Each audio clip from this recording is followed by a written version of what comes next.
Mr. Nyanti concerning any issue of bribery. Of the names that he listed, there's no one who has got any authority to commit government in that regard. More so, Mr. Nyanti has been identified from day one as a person of interest in this case, and he has been on the run. Through mutual cooperation with the Ghanaian police, he was arrested and subsequently turned over. Mr. Nyanti was brought back into the country on the 6th. The intervention of a family member who made a request that he was willing to cooperate and become a witness. However, we know that in criminal investigation, cooperating suspects are always dangerous. When he was brought in based on the request of the family member who assisted in this process, we gave him a chance to speak with him and to test the legitimacy of his willingness to assist in the investigation. In the process, it was proven that indeed he could not be trusted. He was already charged even before, he was charged in absentia, so even before being arrested. As such, he was brought over at central headquarters and subsequently turned over to the court. At no point in time did we ever intend to make a deal with him or to even promise him what he's claiming. The claims that we're hearing and counterclaims, I don't even know which one to believe. 50,000, 200,000, 2,000, whichever one it is. Though I can tell you they made requests that we could not honor. And at no point in time did we enter any agreement with Mr. Nyanti to lie or to force him or coerce him in any way, shape, or form to speak falsely against any of the defendants. The LMP will remain resolute. This matter is, like I say, is before the court. We are still looking for other suspects. Now that we have a full indictment, the diffusion, the Interpol diffusion that we have for the suspects that are alive, instructed the Deputy Inspector General for Crime Services, Intelligence, and Interpol to upgrade that diffusion notice in the Interpol system to a red notice. So over the next few days, that notice will be published. As soon as we get a feedback from NCB, we're going to receive the feedback from Interpol. It will be published out there and we share with our counterparts around the world to have those criminal suspects repatriated to Nigeria for prosecution. Mr. Nyanti returned followed lawful procedures. He was accorded the due privileges. The Ghanaian police cooperated with us. The relative of his who engaged and asked us to give him a chance because he wanted to intervene. We have spoken to them. We have their sworn statements and everything. When Mr. Nyanti came in, he willingly, in the presence of his lawyer, made sworn statement that we have on record that was videotaped and also written in by his own hand. The video is clear. When it is right, when that time reaches the court, it will be presented for whatever evidence purpose, but at no point in time was he ever forced to do anything of such. Well, I watched the video. I did not see my men drag the CDC chairperson. At no point in time did they drag him. More so, I raised concerns about that particular action and said it was under a review for the use of force. The Professional Standards Division was instructed, and that review is ongoing. It is my hope that the chairperson will cooperate with the investigation and come forward if he has any claims or counterclaims in that regard. And indeed, yes, I am proud of my men. They show remarkable discipline and professionalism. Sometimes, when you take some of these decisions, you're looking at one direction, but then it has a multiplier effect, and that has been the case with the motorcyclists flying the Main Street. We were more concerned about their safety, and that was the basis upon which this decision was taken. But beyond the safety, it did speak to the issue of crime reduction as well, which around this time, we did a comparison of the last 5 years statistics of our crime rate. And when you look at this time around the year, as soon as the rain begins, there's always a surge. More so, we had a release of some high-profile criminals after serving over 2 terms of court from the central prison. So it was our anticipation that by this time, we would have had 2 times the spike that we normally see around this time of the year. Knock on wood, I mean, if the crime rate has remained relatively low. We've had instances of armed robbery, one on Dupo Road, and another one reported in the Barnesville area, major armed robberies. So we're tracking these different groups. We're using proactive measures. We deployed more intelligence to be able to counter them in the day before they can strike at night. So we're reassuring the public that there are measures in place to ensure that we keep the crime rate down. But on the overall, these are just more of opportunistic crimes driven by substance abuse and what have you. That is why we advise people to take proactive measures and not to expose themselves to dangerous areas. Like you leave something visible in the vehicle is an attraction even for the honest, not even for just criminals. So we ask people to safeguard themselves while we work tirelessly to ensure that we prevent crimes from happening. Okay, so what Mr. Nyanti may not know, where he was taken, regardless of whatever that location was considered a safe house. And there are protocols that cover a safe house, especially when you have people under such protection. Everyone who spoke to him were under video surveillance. So, I mean, if Mr. Nyanti can come out and bring, like he said, he has recordings and back and forth, if he can bring recording or any documentation indicating that these things were made, we will consider them. But from our end, we know that everyone that spoke to him, some of the names he claimed spoke to him, yes, they are part of the investigation, and they have all rights to be there to talk to him about the investigation and not to coerce him in any way to lie. Look, this case has been on the basis of good evidence and good evidence only. At no point in time will we try to compromise our integrity or the integrity of the investigation or the state itself to try to falsify evidence. There's absolutely no reason whatsoever to put any extra twist to this case. This is a strong and solid case. I believe, like I said, from day one, the men were very professional in their dealing. We follow international protocols. We compare notes with international investigators. We compared with other actors to make sure that we have crossed our T's and dotted our I's. We are not worried about gathering anything extra. We have sufficient at this point in time. Look, the thing here, what you all don't understand is that all of you here, your platforms are being used as a means of adjudicating this matter in the public. Those who have to send it to the court. That's where it should be adjudicated. Let them take the evidence to the court. No evidence is not evidence. When you say point them, push on no evidence, it doesn't mean you have the evidence. So go to the court. We appreciate what you all do. I mean, it's a part of the democracy. But you all should be very careful understanding the fact that these people are just trying to use your platform to sway the jurors, to sway potential jurors, to put in the minds of the public that this thing is not real. What is evident is the fact that that building lies in ruins. What is evident is the fact that one of you got videos in your phone with a flame and a thick black smoke. What you do have evidence of is that there was an assault on the democracy. And nobody has ever answered for it in this country. Look, the culture of impunity will stop in this country. And if we cannot stop that culture of impunity, you cannot stop corruption, you cannot stop anything here. Under this administration, as we have served as a team, we're going to go after anyone who breaks the law, regardless of your social status, your class, your position, whatever. If you break the law, you're going to demand bail coming from you. Okay, so Mr. Nyanti, like I said, was kept on a safe house protocols, where, which area, that I'm not going to review yet, but yes, he was not at the Liberia National Police Headquarters. He was kept in a safe house on a safe house protocol. At this point in time, I'll take no further questions. I want to thank you all for all of the support. And please remember, this is about Liberia, love Liberia, think Liberia, and let's build Liberia together. Thank you.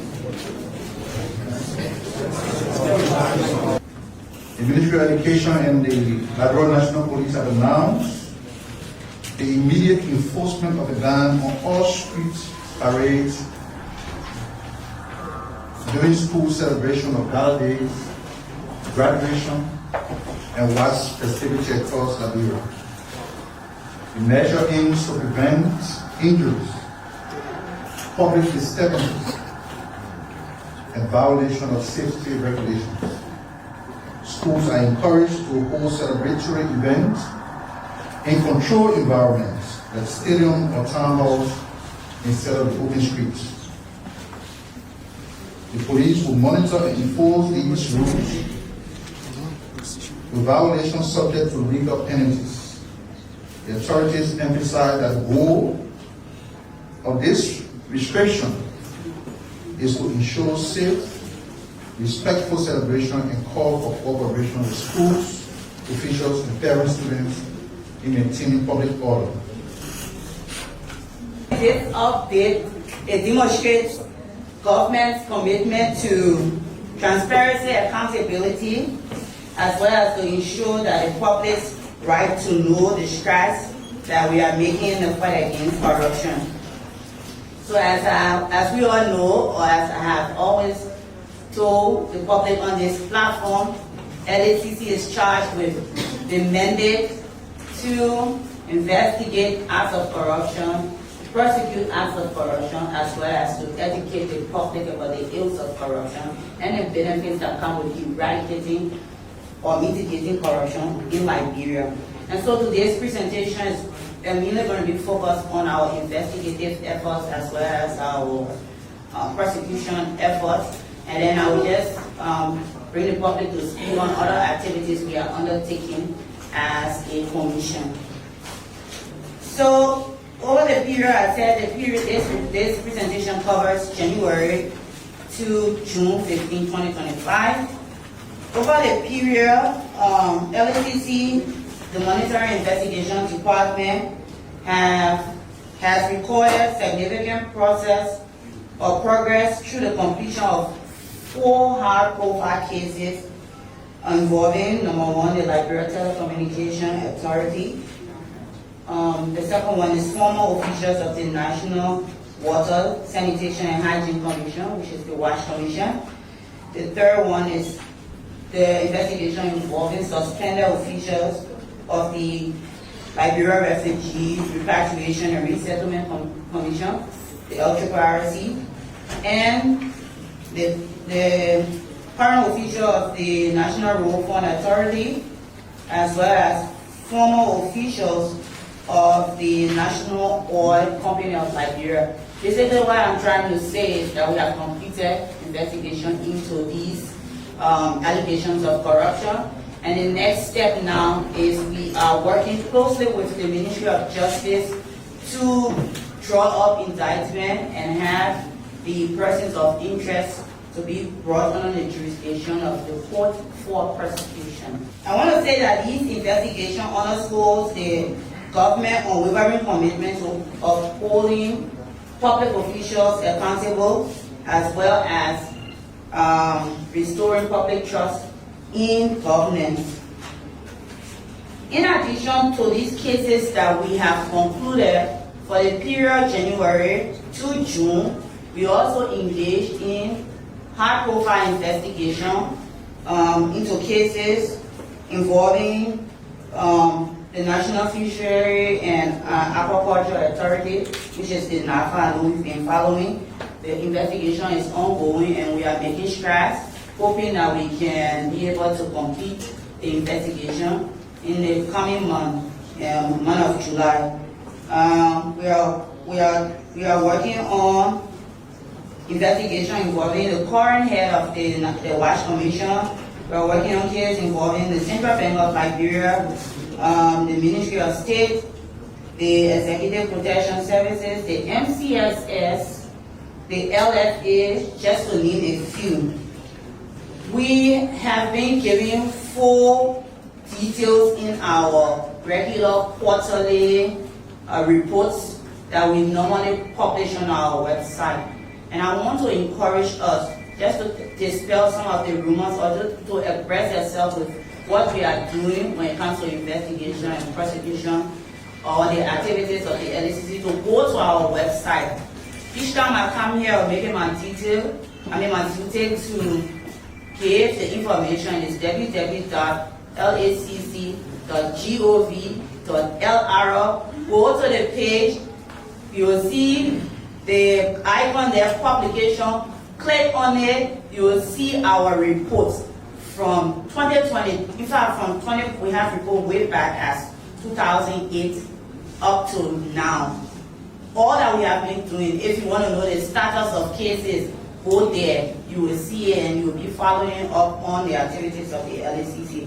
And this is just to end our investigative efforts. It's not, these cases that are listed, I want to clarify, it's not the only cases we are investigating. I just said to name a few, but when you go to the report, you will see it. We have a lot of cases coming from the GAC, other report that we are currently investigating. So just go there and take a look at the report.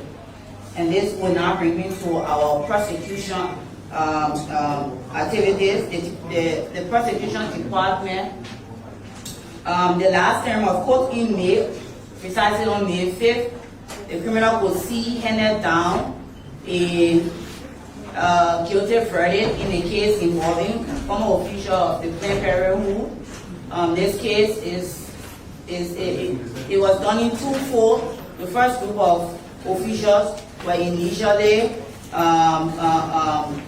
the court handed down a guilty verdict, and then the second individual was also adjudged guilty. Somebody will ask, what is the next step? Unfortunately, we have a problem with our judicial system. The LACC, the defendant has taken an appeal to the Supreme Court, which is a 60-day period to be able to perfect the appeal. And even when the appeal is completed, because the Supreme Court now has jurisdiction of the matter, we cannot proceed with enforcement. These are issues that we have. Imagine we go through the process of going through months of investigation, drawing a report, months of prosecution, and even when the court hands down, the lower court hands down a guilty verdict, we cannot proceed with enforcement because the law prohibits us until after the Supreme Court can hear into the matter. These are the reforms that we need to look at our law. Like for example, the commercial code, I do know is that when there's a verdict against you, it does not say execution. You're going to put whatever money that you are being held for into the escrow account. But these are reforms to our law that needs to be looked at. So also, prosecution activities. We currently have a case ongoing in Bond County. It's a case involving the Bond Hospital, similar to the one we did for the Margini County Hospital, where our partners gave fundings for medical supplies, and those fundings were misused.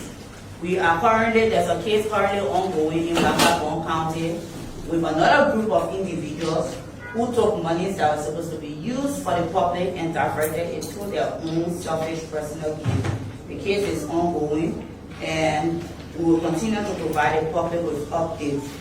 I mentioned that we are currently working on getting indictments. Once we can get indictments in the LTA case, the LRRC case, the local case, I forgot to mention Bakodu County. That's a yellow machine case that we completed too. We are drawing up these indictments. We will go to the court.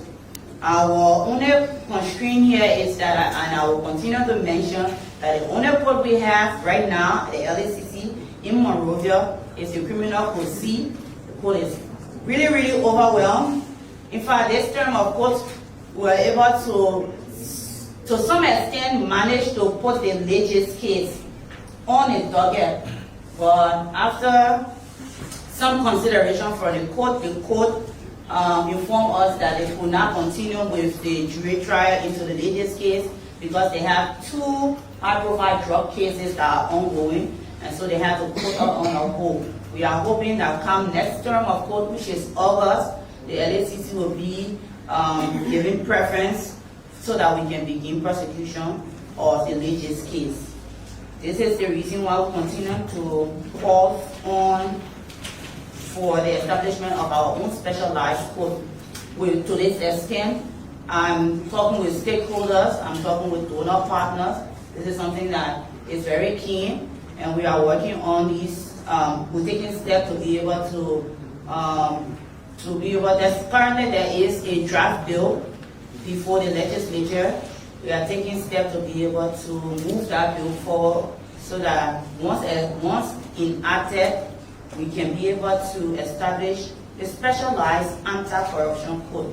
What that will mean to us is that instead of us going to all the other courts that are currently overwhelmed, when we do our investigation, we get our indictment, we just proceed to the specialized anti-corruption code, and they will try the cases speedily, and we will be able to recover. Because somebody will ask, why we're not even recovering? Under our law, you cannot divest anybody of their property except through an outcome of a court proceeding. And so this is where we are when it comes to prosecution.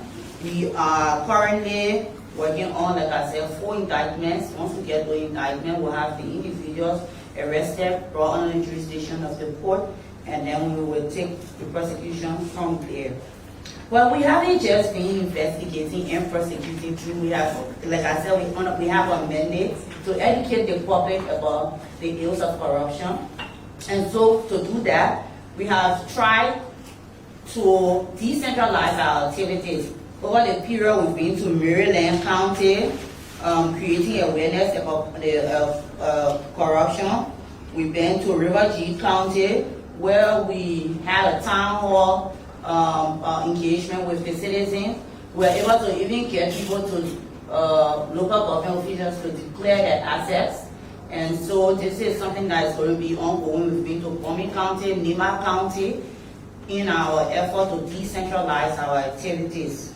As you speak, they'll bring me to asset declaration updates. So as we all are aware, on February 12, 2025, His Excellency, the President, gave a mandate for the suspension of public officials who have refused to declare their asset, which led to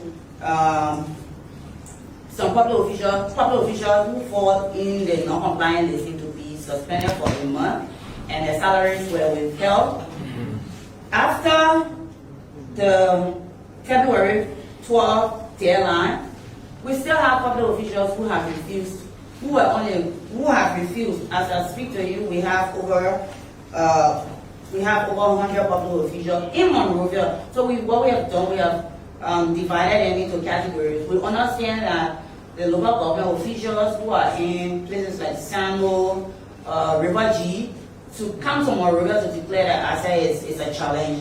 But we have people who are right in Monrovia, who are sitting and they've refused to declare. And I just want to name a couple of institutions, like for example NASCAR, LEC, the board of these institutions, NASCAR, LEC, Liberia Petroleum Regulatory Authority, JFK, MPA. They have people who are sitting on board collecting salaries but have refused to come and declare their asset with the LECC. We also have, and in the legislature, we also have non-compliant lawmakers in the House of Representatives and the Senate and the Judiciary. Come the end of this month, we are going again to publish the listing so that the public can see who these non-compliant. At this point, I don't even consider them non-compliant. I just think they don't care about the whole issue of asset declaration or transparency or being accountable to the public. And so we will continue to publish. For the LACC, we want 100% compliant, and this is what we are working towards. We issued our guideline for 2025. We named July 4th as the final date for asset declaration for 2025. And so we will also begin to update the public on our asset declaration activities. Looking ahead,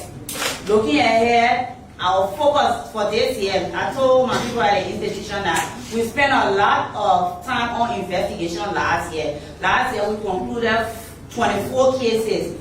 And this year, this first quarter, we have done 5 cases. So we have 29 cases that we have concluded investigation on, and the 29 cases that we want to take for prosecution. And so this year, we are going to focus on prosecution. Even if we can't do all 29, no, we will not be able to do all 29. But this year, I want to make strides in.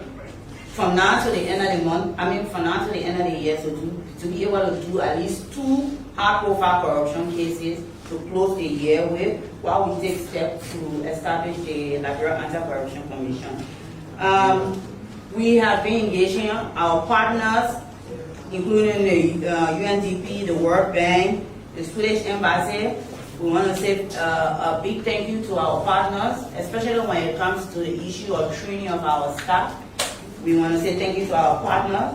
We want to just let the public know that also during the period we received some donations from USAID, including a vehicle, which has been very helpful. We are using it, we put it in our pool to be able to help us with our work. So, in the closing remark, and afterward, which I will take questions, I want to use this opportunity, especially to you, the media. I think there was the same point the IG raised.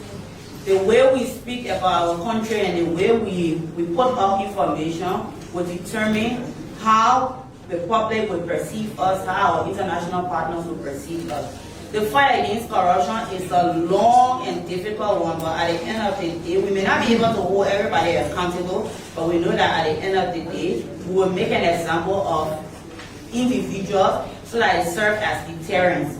I want to call on the public to remain steadfast, join us in our mandate.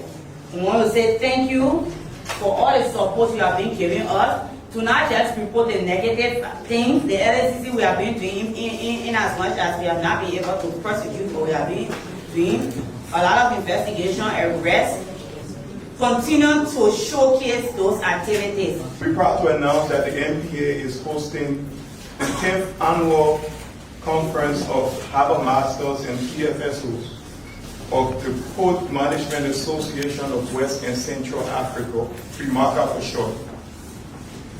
Now, what is Liberia's relationship with PMACA? Liberia is a founding member of PMACA. Liberia was there when PMACA was established in 1972. And through Liberia's relationship with PMACA, the National Port Authority has gained access to a lot. Knowledge sharing, compliance framework, and regional platforms of port existence. Our port is no longer an isolated node. There are integrated links in a stronger, smarter, and secure regional trade network. So the Harbor Masters and PFSO conference, what is this conference? What does it entail? It brings together Harbor Masters and PFSOs from across 22 ports, within 20 countries around West and Central Africa. So it's a big event. This is an event where our Harbor Masters and sorry, I didn't expand on the meaning of PSFO. So PFSO is the Port Facility Security Officer. They are responsible to coordinate security and compliance security, ISPS regulations, and local port regulations as it relates to port policing and everything. So this conference brings together members of the PFSO's community and Harbor Master community to discuss ways in which they can enhance port security and safety within the network. What does Liberia benefit, or what has Liberia benefited? Through this relationship, Liberia has participated in several organized conferences and training by PMACA, capacity building, and human resource development, one of which, the most recent one, was our inclusion in the including gender inclusive training, in Abidjan. And now we are leading the discussions around Liberia. We're proud to say that our women that attended this conference are back home and they're leading discussions. As we gather here, I just like to reiterate that this year's theme is under celebration is under the theme navigating the challenges of port security and safety. So we all recognize that it is very essential to have our ports, our gateways safe. And it is against this backdrop that members of the Harbor Master Network and Port Facility Security Officers Network of PMARCA come together every year to discuss ways and manners in which they can enhance port security and safety. So this conference empowers us to confront the race and to also come up with actionable solutions through collaborations and harmonized protocols, especially with regional solidarity. So it's just not a technical forum, but it's also shields to safeguard for our economy and people, especially within our waterways, shared waterways to be particular. So Liberia is proud to be associated with PMARCA. As you know, the President, upon his inception, has launched the arrest agenda. So we, at the level of the National Port Authority, we've ensured that our actions are aligned with it. So what we've done to align this conference is to make sure that all of the different strategy sections and discussions will center around several key pillars of the arrest agenda. Just to touch a few, the rule of law and governance, how do we contribute to that is through robust port security, transparent maritime administration, and adherence to international standards. And also under that is infrastructure development. We're looking to improve port facilities, improve safety protocols, and operational systems. Human capital, also we are interested in developing human resource capacity. Sanitation and health, we are particularly concerned with environmental stewardship, waste management, and emergency preparedness in the maritime sector. Trade and tourism, we're interested in increasing efficiency, reliability, and competitiveness at the Liberia's gateway and our own gateway to the rest of the world. So we at the NPA would like to say, in as much as this is a regional vision, it remains a national imperative agenda for us.